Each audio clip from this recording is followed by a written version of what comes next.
Bom dia, gente.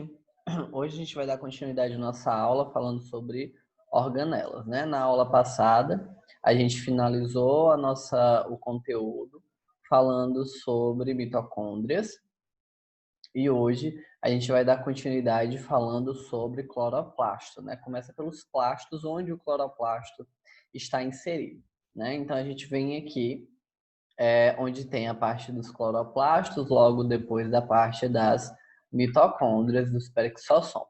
Os plastos são organelas citoplasmáticas presentes apenas em células de plantas e de algas. Podem ser de três tipos: leucoplastos, cromoplastos e cloroplastos, que é o mais comum. A diferença entre eles, a principal diferença entre eles é lá da unidade anterior que a gente tratou sobre nivelação de cores, níveis de cores em que eles absorvem ou refletem. Nesse caso, os leucoplastos eles não têm cores, os cromoplastos eles são amarelos ou vermelhos e os cloroplastos são verdes. Eles são presentes dentro da folha e das células de alguns caules, como no caso do cacto. Então, aquelas folhas que vocês veem que são amarelas ou marrons, ou até mesmo aquelas folhas que são avermelhadas, isso quer dizer que nelas não contém cloroplasto, nelas contém cromoplasto. E naquelas que são verdes, que é a maioria, assim como o cacto de algumas árvores, assim como alguns cactos, alguns caules de árvores que são verdes, então quer dizer que nos cactos eles também têm no seu caule cloroplastos.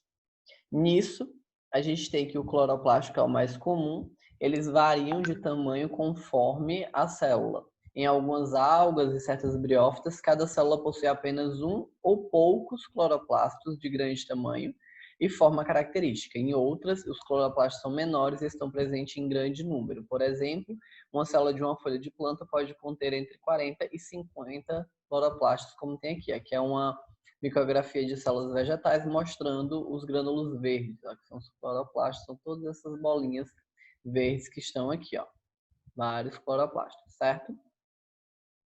Então, aqui nós temos na figura 21 uma representação esquemática de um cloroplasto visto por transparência e com uma parte removida para mostrar uma estrutura interna. Então, dentro de um cloroplasto, a gente tem duas membranas, que é a membrana interna e a membrana externa, e a gente tem essas granas, que são chamadas de granas mesmo, como se fossem várias moedinhas. Olha, aqui da parte externa dela aparenta ser várias moedinhas, mas dentro é um caminhozinho que tem aqui com vários canulos saindo.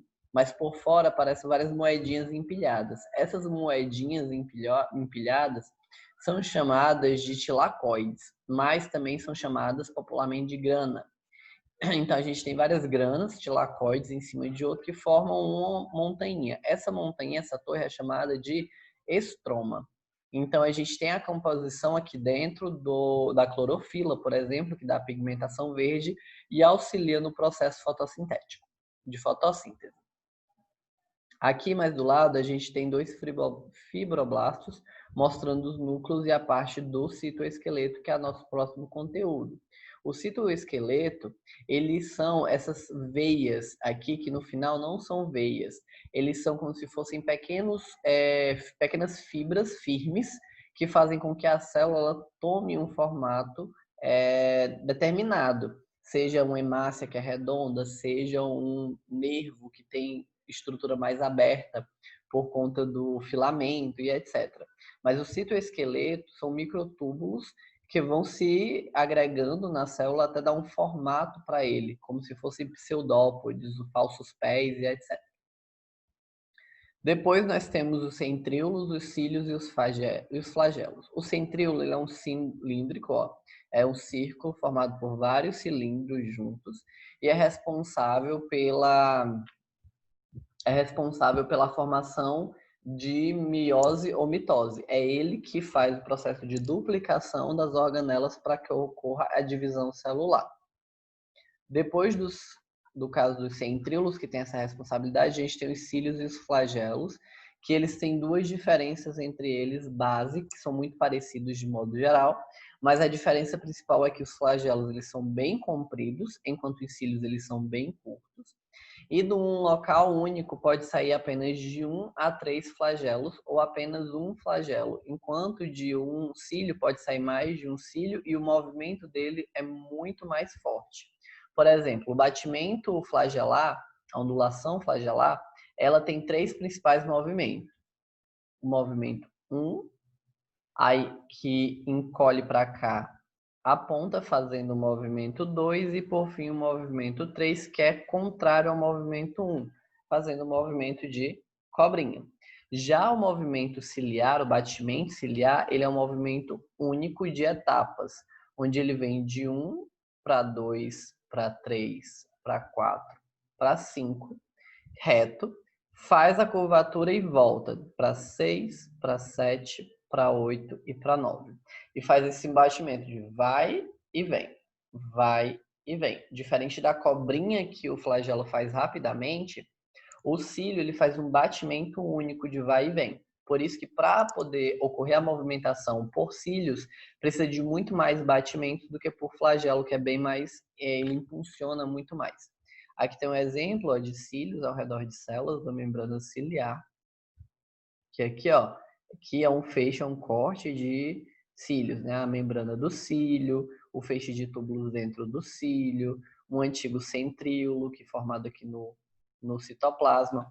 Outra função do centríolo, além da divisão, também é controlar a movimentação. Por isso que eu estou falando dos batimentos e ondulação, pois quem é responsável e está no mesmo tópico daqui é o centríolo. Então, ele tem essa função também de auxiliar no batimento de cílios e flagelos. Depois a gente tem os processos energéticos celulares, que é chamado da respiração celular, por meio de glicose e do ciclo de Krebs. Eu vou tentar resumir para ficar mais fácil, porque mistura muita questão de química nessa parte de respiração celular. Primeira coisa que vocês precisam saber é que a maioria dos seres vivos produz ATP, que significa adenosina trifosfato, pois contém adenosina e 3 moléculas de fósforo, que são no caso de fosfato, pois é uma base, que é responsável pela dar energia para que ocorra a respiração celular. Nessa respiração, ocorre oxidação, em que o gás oxigênio atua como agente oxidante. Nesse processo, também conhecido como respiração aeróbica, pois usa oxigênio, as moléculas de ácidos graxos ou de glicídios, principalmente glicose, são degradadas, formando gás carbônico e água. Ocorre também liberação de energia utilizada na produção de adenosina trifosfato a partir de adenosina difosfato, em que ele se perde uma molécula de fósforo. Então, a gente tem, por exemplo, a glicose, a formação de ATP e liberação de ADP, em que a energia liberada do P a mais, né, do que foi liberado do fósforo, dá energia na formação das células, com auxílio de hidróxido de sódio. Aí vem novamente energia até a formação de ácido pirúvico. Então, tudo isso, essa representação das etapas da glicólise, que é a quebra da glicose, é auxiliando para a produção de energia para que assim ocorra a respiração. Outra forma de auxiliar a produção de energia ou quebra de algum organismo de dentro da célula é o ciclo de Krebs, conhecido também como ciclo do ácido cítrico ou ciclo do ácido tricarboxílico. Tem início com a reação entre acetil-CoA e o acetil-oxalacético disponível em que é liberado na coenzima A e se forma uma molécula de ácido cítrico. Toda essa formação de elétrons, molécula, quebra, catálise e glicólise, ou até mesmo, no caso aqui, do ciclo de Krebs relacionado ao ácido carboxílico, a gente tem uma formação da utilização do ácido pirúvico produzido a partir da glicose até uma fosforilação oxidativa para a ocorrência do ciclo de Krebs. Que o ciclo de Krebs ele é muito importante para a respiração mitocondrial e respiração celular, que vocês não precisam saber detalhe por detalhe, porque tem muita informação ainda para se entender, mas, de modo geral, tudo isso acontece dentro da mitocôndria para a respiração celular, em que absorve-se oxigênio e libera-se gás carbônico e que há trocas gasosas internas. Aí diz, professor, mas a gente já não respira assim? Sim, mas só que o nível de respiração da mitocôndria é muito mínimo, quase nada, mas tem a liberação de CO2 com hidróxido Nisso, ocorre todo esse processo, né? Então, aqui tem um exemplo mais específico, ó, de hidróxido de sódio com íons de hidrogênio, mais a relação com o gás oxigênio, ADP, liberação do fósforo para a produção de ATP, entrada e saída de energia, de proteínas, de elétrons, tudo isso é a representação esquemática da cadeia respiratória e da produção de energia pela célula para que ela consiga fazer todos os seus processos.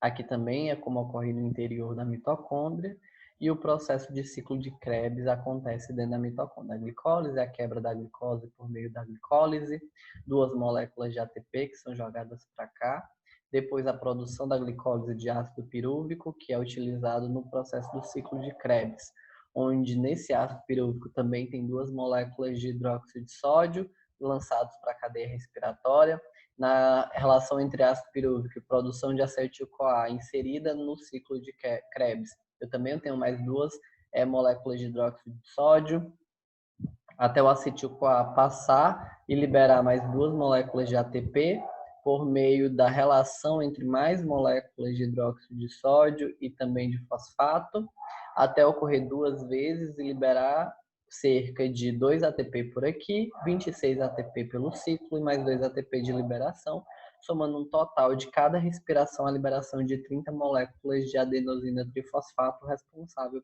por todos os processos energéticos que a célula precisa. Outro processo de respiratório é o de fermentação, que a gente vai deixar para a próxima aula, certo? Agora vocês vão responder a atividade contida lá no final da apostila. Na aula passada, vocês já responderam, né, das aulas passadas, esse início de permeabilidade, que falamos de permeabilidade seletiva e tudo mais, mas agora vocês vão responder a atividade referente às questões 25, né, que é aqui da organização do citoplasma, que a gente já falou praticamente todas as organelas, até a questão 45. Então, nós temos a questão 25 até a questão 45, que será o que vocês irão responder, certo? Então, era isso. Até a próxima aula. A gente se encontra na próxima aula e na nossa videochamada. E ainda temos mais um vídeo para encerrar esse conteúdo, ok? Tchau para vocês e até a próxima aula.